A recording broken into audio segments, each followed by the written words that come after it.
और ज्ञान का स्वरूप क्या हुआ फिर? विवेक ग्रह। अभी क्या है? अग्रह। तो विवेक का ग्रहण हो जाए, दोनों के भेद का ग्रहण हो जाए, तो बस बात पूरी हो गई। अच्छा, बात पूरी हो गई तो भेद का ग्रहण करने से बाद किसका हुआ? बोले विशिष्ट व्यवहार का। इनका इम्प्लीकेशन देख लो आप जरा, इसका प्रयोग कैसे होता है। प्रकृति भी सही और पुरुष भी सही, प्रकृति का ज्ञान भी सही और पुरुष का अनुभव भी सही, ज्ञान भी सही, दोनों सही है महाराज, दोनों सही। लेकिन दोनों के विवेक का आग्रह है, दोनों के विवेक का आग्रह हो जाने से भ्रम की स्थिति है, ऐसा मैं मानता हूं। इस भ्रम से क्या हुआ? विशिष्ट व्यवहार हो रहा है। शुद्ध चिन्मय सन्मय जो दृष्टा है,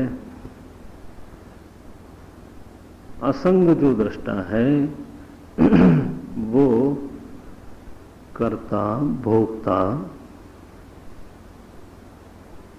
जीव के रूप में व्यवहार कर रहा है। अब देखो, सच में तो दार्ष्टान्त है ये, लेकिन समझाने के लिए दृष्टांत बना रहा हूं मैं इसको। विशिष्ट व्यवहार कर रहा है, क्यों? विवेक का आग्रह होने से।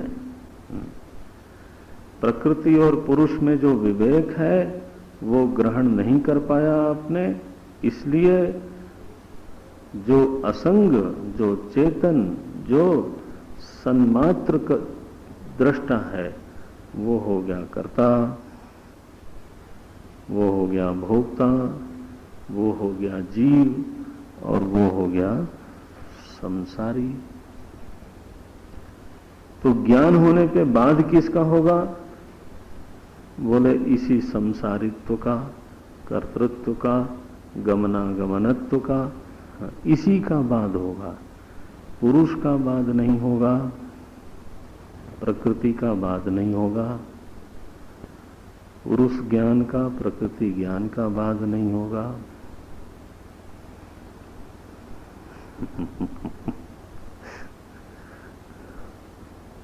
जिसको पढ़ते हैं वही सही लगता है। समस्या तो ये है कि जिसको पढ़ते हैं वही सही। विवेकाग्रह निबंधना भ्रम। अब देखो, इन्होंने ये कह दिया, उन्होंने कहा नहीं नहीं अन्यत्र अन्य धर्मावासः, और वेदांत ने कहा भाई सुनो, मेरी सुन लो, स्मृति रूपः। वो तो बिल्कुल ही नहीं मानेंगे। स्मृति रूपः, अध्यास का स्वरूप स्मृति रूप है। स्मृति रूप कह करके ही उसको विज्ञान रूप बना दिया उन्होंने, वृत्ति रूप बना दिया। स्मृति रूप पूर्व दृष्टावभास। अब पूर्व दृष्ट वस्तु है ऐसा आवश्यक नहीं है भाई। लोग हमसे पूछते हैं कई बार, महाराज आप क्या रज्जू सर्प बहुत बोलते हैं, लेकिन कभी सर्प देखा होगा तब तो सर्प की भ्रांति होगी, ऐसा कहते हैं। इसका मतलब कहीं तो सर्प सच है, ये बड़ा पूछते हैं लोग। लेकिन महाराज ऐसा नहीं है। मिथ्या देखे हुए की भी स्मृति आती है जी।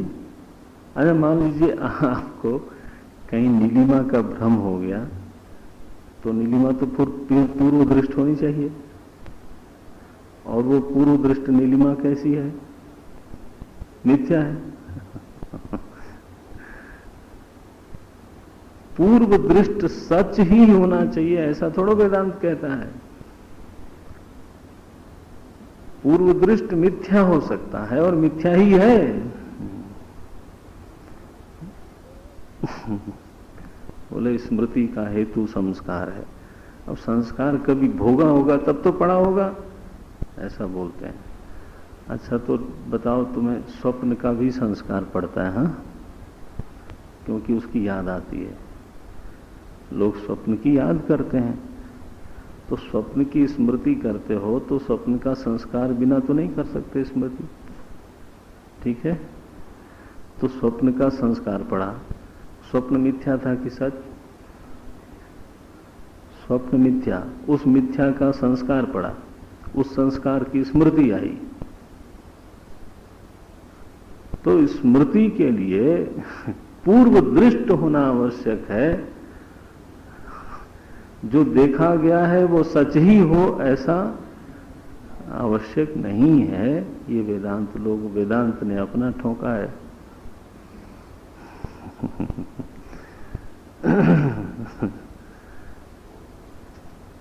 तीन परिभाषाएं सुना दी आपको। स्मृति रूपः परत्र पूर्व दृष्टावभासः, अन्यत्र अन्य धर्मावभासः, और यत्र यदध्यासः तद विवेकाग्रह निबंधनः भ्रमः इति। अच्छा भाई,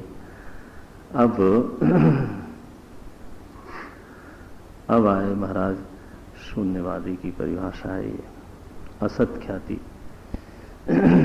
शून्यवादी, इसमें भी तीन दर्शन बताया ना पहले वाला में।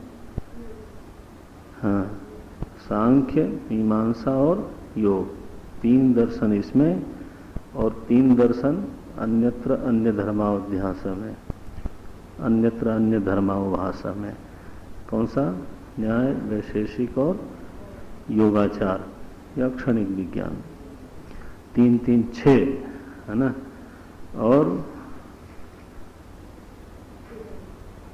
और वेदांत का 7, और अब आएगा ये शून्यवादी 8 दर्शनों की परिभाषा। क्या बोलते हैं?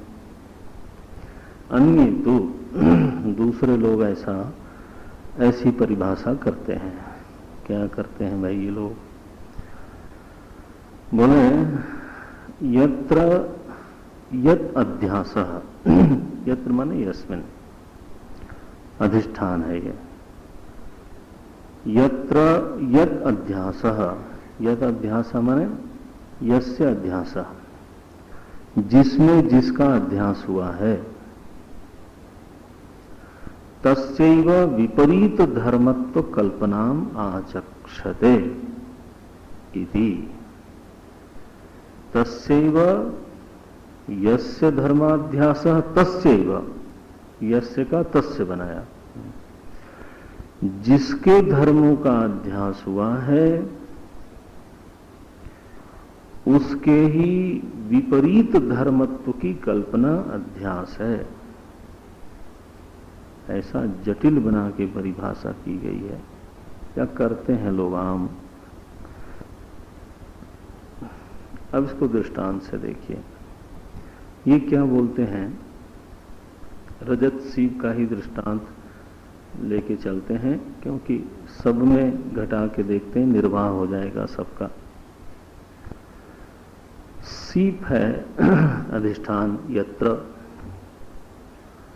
और रजत का अध्यास हुआ यस्य, रजत धर्म का अध्यास हुआ।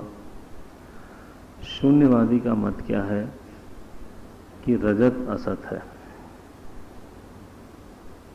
अत्यंत असत है। अत्यंत असत रजत का सत रजत के रूप में दिखने लगना, यह अध्यास है।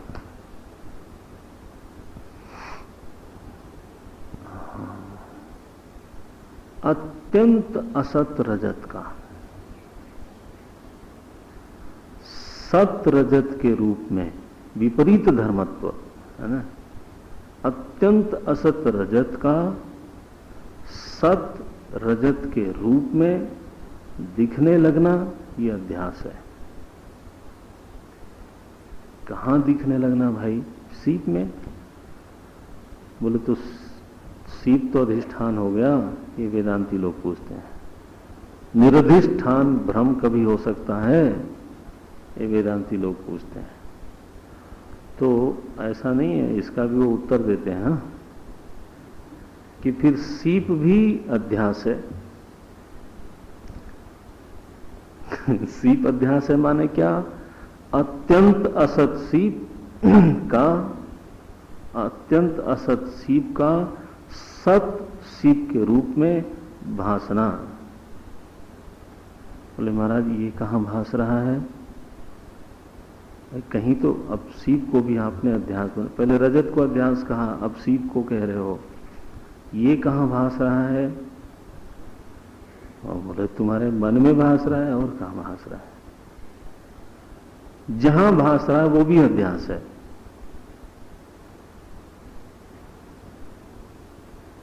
देखना, इसको शून्यवाद बोलते हैं।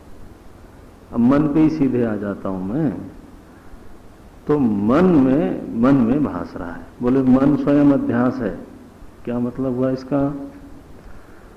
अत्यंत असत मन का सत मन के रूप में भासना, यह अध्यास है। बोले महाराज मन अध्यास है, इसका अधिष्ठान कहाँ है? ये भी कहीं भास रहा होगा कि नहीं? अब आ जाता है आत्मा के ऊपर। आत्मा इसीलिए वैनाशिका, शंकराचार्य जी बोलते हैं वैनाशिका, विनाश करते हैं ये। बोले अत्यंत असत आत्मा का हाँ, सत आत्मा के रूप में भासना, ये अध्यास है। फिर इस अध्यास के ऊपर मन अध्यास है, फिर इस मन अध्यास के ऊपर सीप अध्यास है। अरे राम राम, इस सीप अध्यास के ऊपर रजत अध्यास है। तुम बढ़ाते जाओ जितना मर्जी उतना, लेकिन मुख्य रूप से सब अध्यास है। विवरण करने पर, विचार करने पर सब अध्यास ही सिद्ध होते हैं। अभी तो अनवस्था दोष है सीधे सीधे महाराज, हम उसको दोष मानते हैं। बोले वो है ही ऐसा, तो चाहे दोष कहो चाहे गुण कहो, उससे हमसे क्या लेना देना? आपका गुण दोष कहना भी अध्यास है। हाँ जी, आप देख रहे हो ना इसको। विपरीत धर्मत्व कल्पनाम आचक्षते। अरे शून्यवादी लोग महाराज,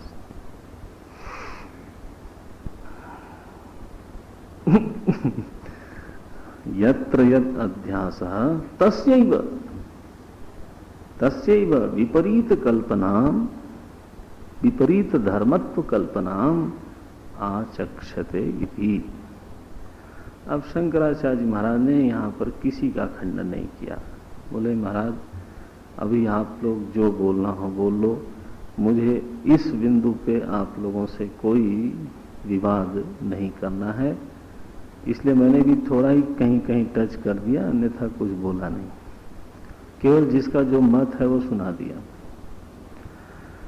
अब शंकराचार्य जी इसमें जो मूल परिभाषा है अध्यास की, उसको पकड़ते हैं।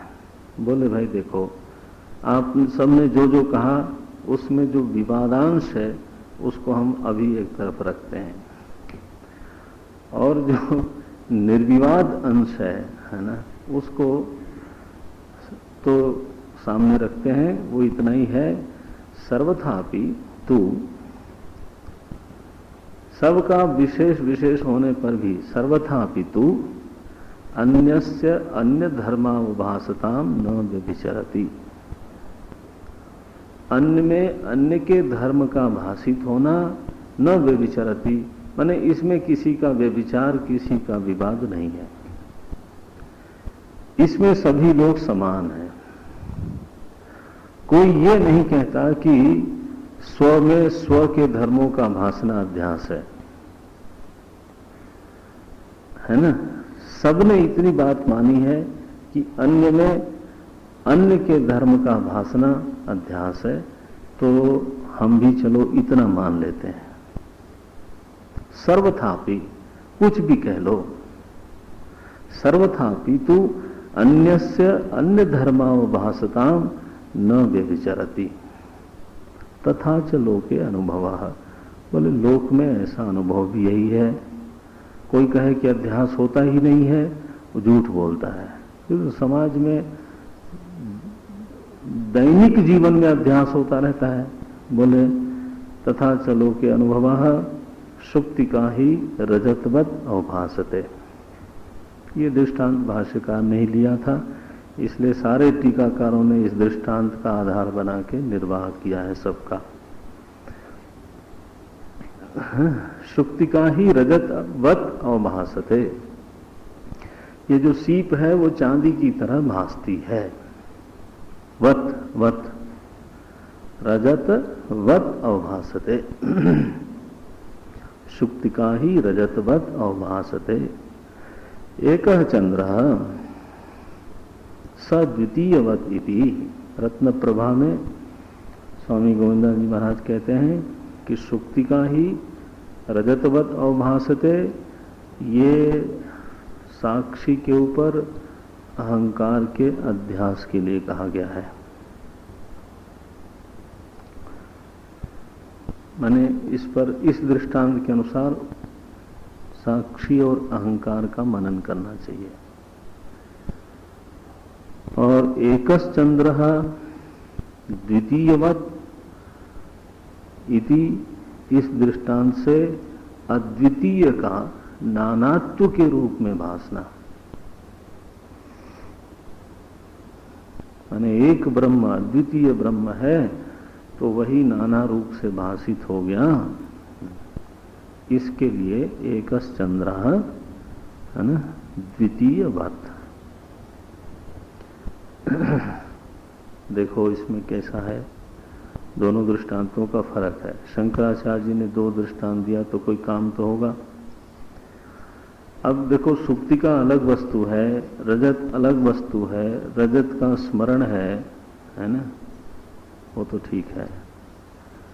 लेकिन चंद्रमा दो तो है नहीं। सुक्ति का और रजत की तरह दो वस्तु चंद्रमा नहीं है। चंद्रमा एक है, फिर भी उसमें अध्यास हुआ द्वितीयत्व का।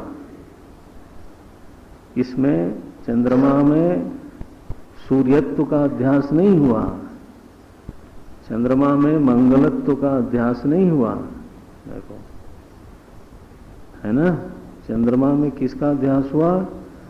द्वितीयत्व का अध्यास हुआ।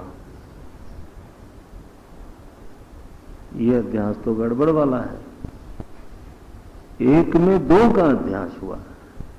अरे भाई दो सफेद चीजें हैं, चलो एक को हमने मिसअंडरस्टैंड कर लिया, वो ठीक हो गया। लेकिन एक में दो किधर से आया? इसके लिए कहां से दृष्टांत खोजें? वो ये है ना।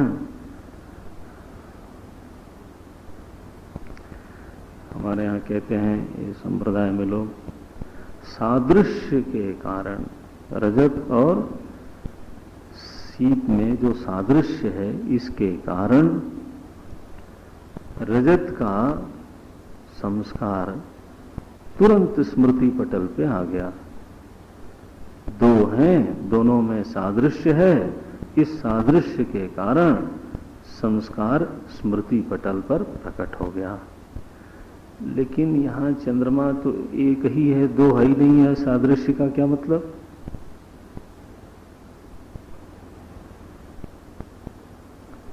मनन कर लेना आप इस पर। अब आप ये मत कहना कि आप ही कर दो मनन, है जी। देख लो आप, एक ही है, दो तो है ही नहीं है। फिर अन्य में अन्य का अध्यास कहां से आया बताओ, वो परिभाषा। ये जो अन्य में अन्य का अध्यास हम बोलते हैं, यह अन्य है ही नहीं। इसको घटाना, छोड़ देता हूं, घटा देना, घटा के बताना। अन्यत्र अन्य धर्मावभाषा अथवा यत्र यदध्यासः तद विवेकाग्रह निबंधनः अथवा यत्र यदध्यासः तस्यैव विपरीत कल्पना। अब मुझे बताओ इसमें कैसे कौन सा घटाओगे?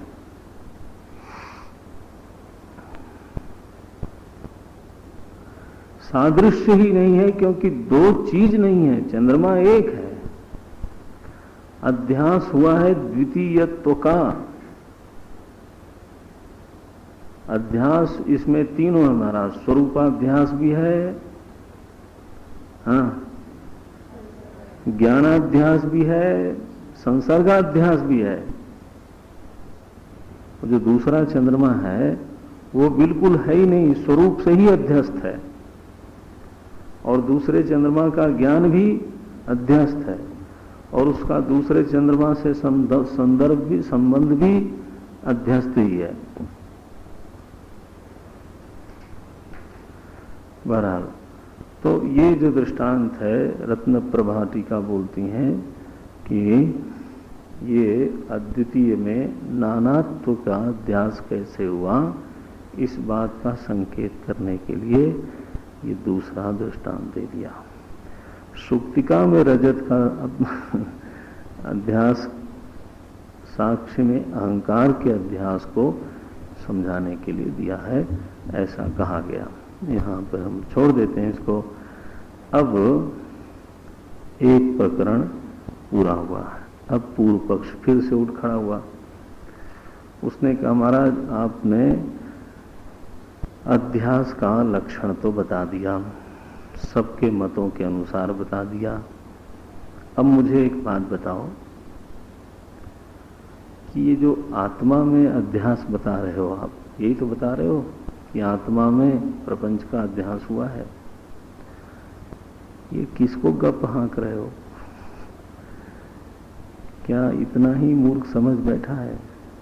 तो ठीक नहीं है, अंडरमाइन बहुत ज्यादा कर लिया। क्यों भाई, क्यों ऐसा बकझक क्यों करते हो? बोले, कथम पुनः प्रत्यक आत्मनि अविषये अध्यास, ये प्रश्न है। अध्यास की असंभावना फिर से उठाता है पूर्व पक्षी। कथम पुनः प्रत्यक आत्मनि, प्रत्येक आत्मा में अध्यास कैसे हुआ? क्यों भाई, क्या परेशानी है? बोले अविषय, क्योंकि प्रत्येक आत्मा विषय नहीं है, अविषय है।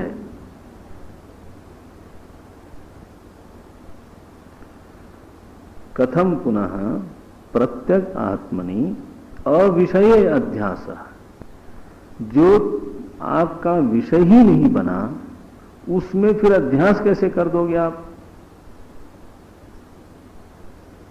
अज्ञात में अध्यास नहीं होता। आप बोलो आत्मा ज्ञात है कि अज्ञात है, विषय है कि अविषय है? बड़ा चक्करबाजी करता है ये।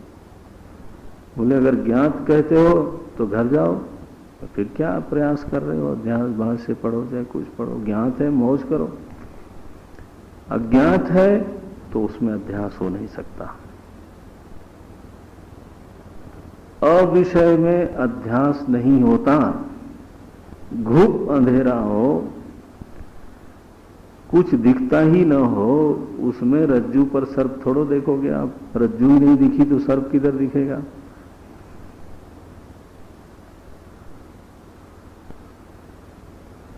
तो मुझे ये बताओ कि आत्मा अज्ञात है कि ज्ञात है? इसने तो रट लगा दी। आत्मा विषय है कि अविषय है? कथम पुनः प्रत्येक आत्मनि अविषये अध्यासः, विषय तद्धर्माणाम, विषयों का और उसके धर्मों का निर्विषय आत्मा में, अविषय आत्मा में अध्यास कैसे हो गया महाराज? पूर्वस्थिते सर्वो ही पूर्वस्थिते विषय विषयांतरम अध्यस्यति। बोले जहां तक अध्यास का प्रश्न है, पूर्वस्थिते, सामने एक विषय में दूसरे विषय का अध्यास होता है। सर्वो ही पुरोवस्थिते विषय,